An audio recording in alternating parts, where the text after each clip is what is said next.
Hello, I'm Dennis Gagnon, and you're tuned into the Weekly Report, a look at news and insight related to programs and services provided by departments of the city of Kansas City, Missouri. The emerald ash borer has been confirmed in Kansas City in the areas north of the river. While not a threat to our health, this bug is destructive to the city's ash tree population, as explained by forester Kevin Lapointe. Emerald ash borer came into the country about 2002 in the Great Lakes states around Michigan, and it's spread throughout 17 states now in the northern part of the country and is now in Missouri as well. And we discovered it this summer in August within the city limits of Kansas City. And what emerald ash borer is, it's a small green beetle that was imported from Asia, came into the country. Because it has no natural predators in our country, it's just expanded and exploded in now 17 states. It destroys only ash trees, so we only have to worry about ash trees. But it's destroyed millions of trees in the northern states already.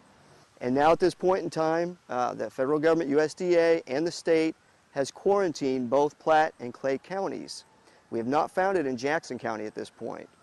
But that's important because the way EAB spreads within the country, the way it spreads the easiest is through the transportation of firewood. And that's probably how it got here to begin with. So the message today is, first of all, what we can do as citizens and as residents is be very careful about transporting firewood of any kind. In the quarantine areas, you cannot transport any hardwood firewood at this time, not just ash. Even though, again, EAB, as the name says, only attacks ash trees. To prevent the accidental spread of the emerald ash borer, a state and federal quarantine has been placed on wood products in Clay and Platte counties.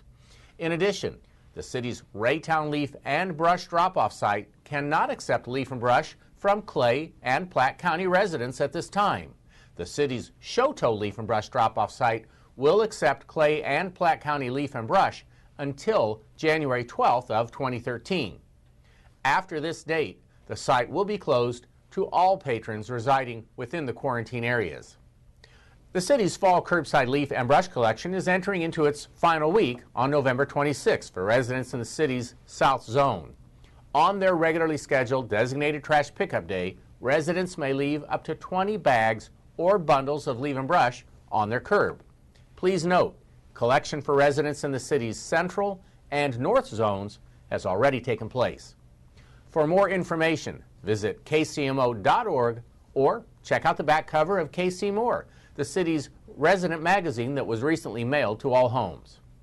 Now let's check in with some of our city departments for information and insight.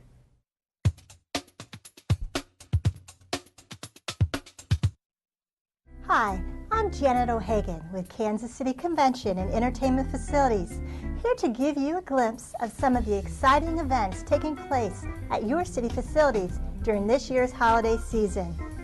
Don't miss the 25th anniversary production of the legendary musical Les Miserables, playing at the city's music hall from December 4th through the 9th.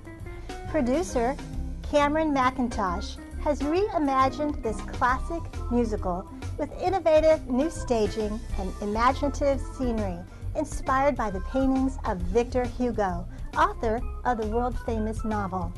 To learn more information or to purchase tickets, visit kansascity.broadway.com or visit the Municipal Auditorium box office in person on Monday through Friday from 10 a.m. to 5 p.m.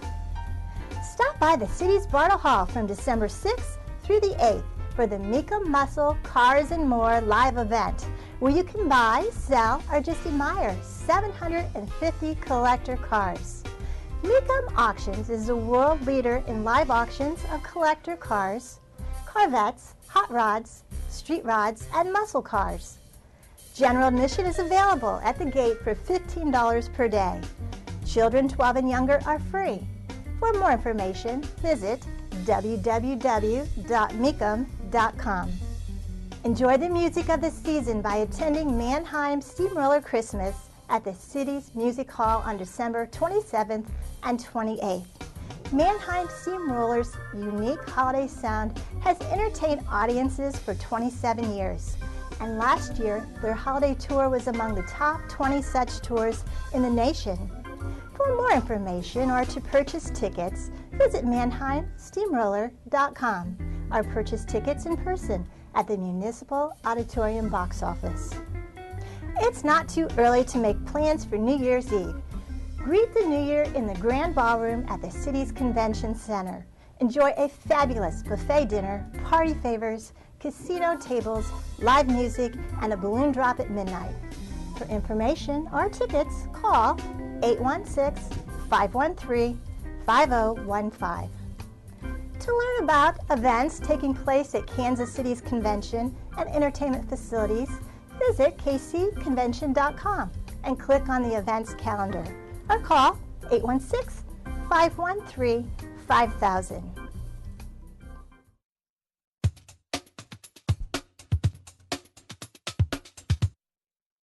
Perhaps there's a gun in your home, left behind by someone no longer there, or maybe you've discovered one in your basement or attic and don't know what to do with it. You should know, if you make the request, the Kansas City, Missouri Police Department will assist you in getting rid of any firearms. You can turn them into any patrol station, or if you don't want to touch the gun, an officer will come to your home and retrieve it. By removing unwanted guns, they can never be used in a homicide or armed robbery. Captain Mark Turman explains what becomes of the firearms and how they are destroyed. It's really remarkable. We average, on average, about 8,000 guns that we maintain in our inventory. Every year we get around 3,000 guns a year, approximately anywhere from 150 to 250 guns a month. Here, that's what the police department recovers. We'll take a gun anytime. You can contact any officer anywhere when we're on duty and turn a gun in, and that's a good place to do it. We've taken in everything from a flintlock rifle to a military sniper rifle, a 50 caliber sniper rifle.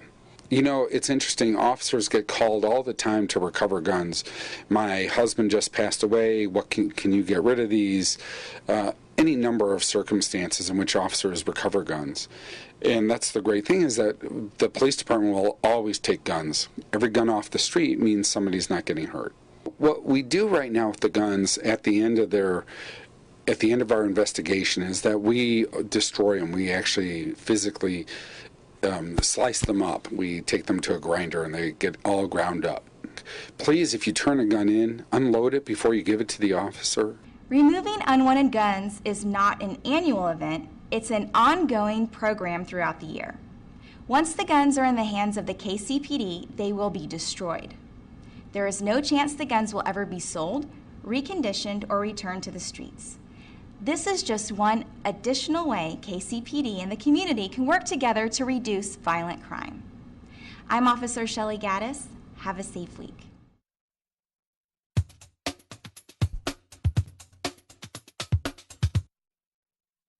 Often, when preparing a large meal for a holiday or a gathering of family or friends, people will serve a turkey, duck, or chicken as the main course.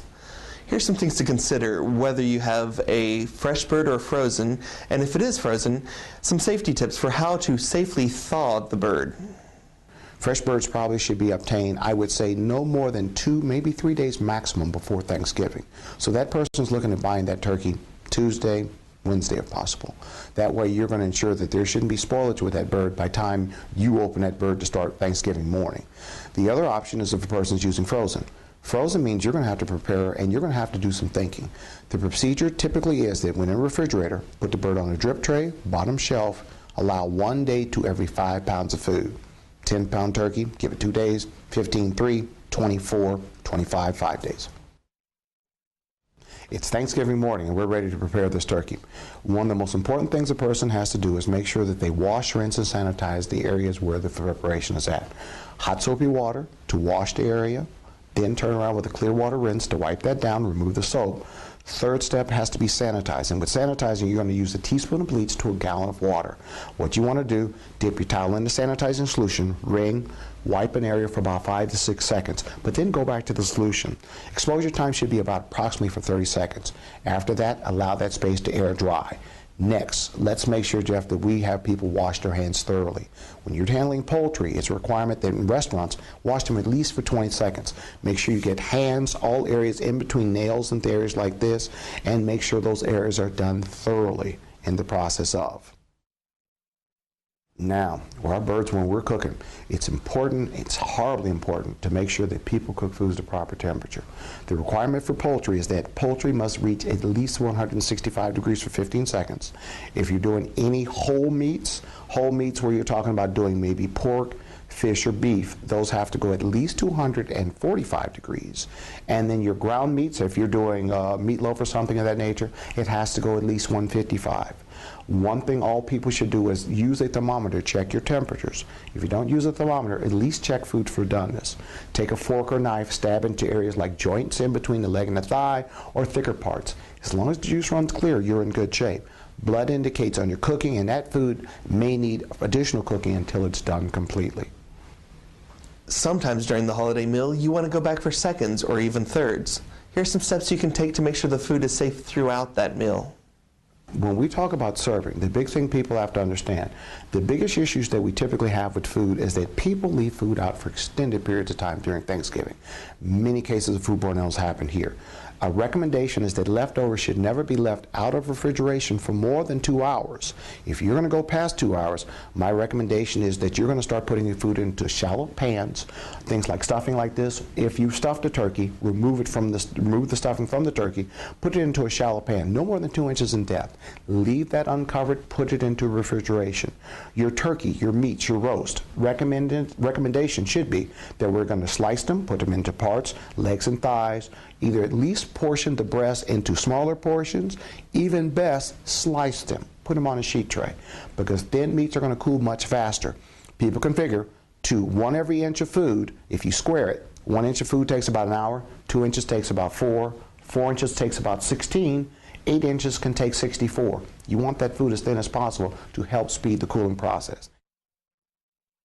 With your leftovers, the rule of thumb with restaurants is that restaurants will allow a maximum of 7 days with leftovers. And that's a pretty safe rule of thumb that people should think about in their homes as well. One thing a person may do is just figure that if you cook the food on a certain day, you've got until that Wednesday of the following week, because we consider the Thursday, the day of cooking, as day 1. You add 6 days to that. One of the things that people do want to consider, maybe they want to date mark their foods, do something like that. Make sure you avoid mixing raw with fresh. You want to make sure that you have your leftovers on upper shelves. Any other raw meat, make sure you put it on the bottom shelf always to avoid cross-contamination. Now, reheating. Here's one thing a person has to do. Most people will have a tendency where they will cook, cool, reheat, cool, reheat. That procedure is dangerous. People should always understand that food should be cooked, cooled, reheated one time. After that, food should be discarded. People should always portion their foods and use the amount of food that they're going to use per meal versus reheating the whole thing. It's much safer. It's a lot safer for the foods. For more tips on food safety, visit our website, www.kcmo.org/health.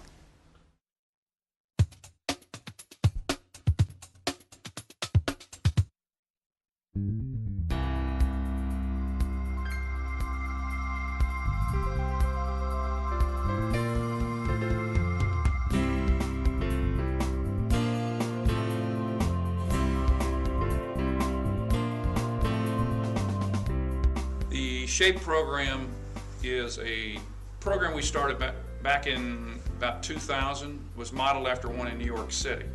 And it involves the inspection of 20 different features in a park. So why did you start this program?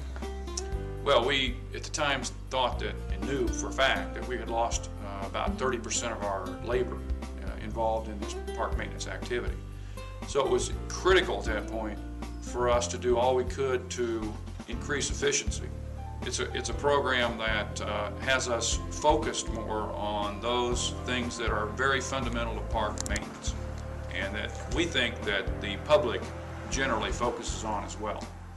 And now that this program has been in place for the number of years that it has, things like dead tree limbs over trails, we've gotten to a lot of those. Not that you don't continue to have, trees that die, but there are fewer and fewer of those because now we've focused on that activity through all these years.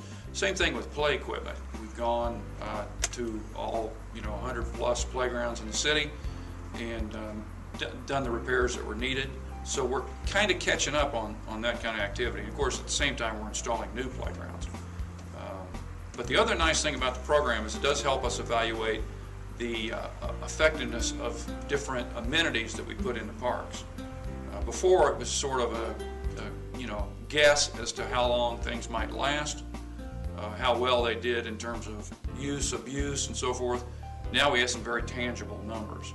I would be remiss not to say what a great job, and I mean this, that the employees have done with fewer employees out there. I mean, where you used to have 3 or 4 people on a crew doing things, you might have 1 or 2 now. And to see the decrease in maintenance complaints through 311 is really pretty astonishing, actually.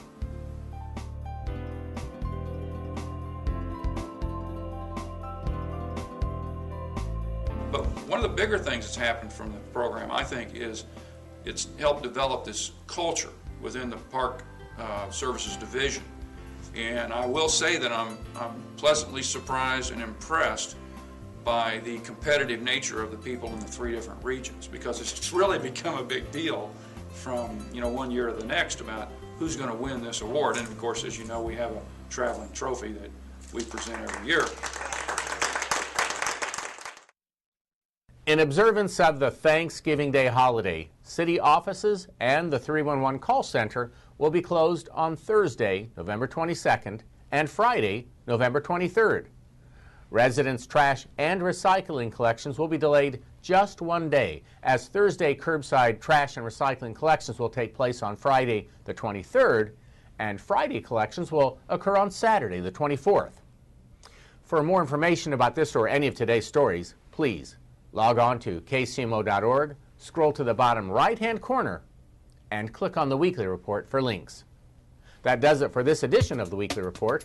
I'm Dennis Gagnon. Have a great week.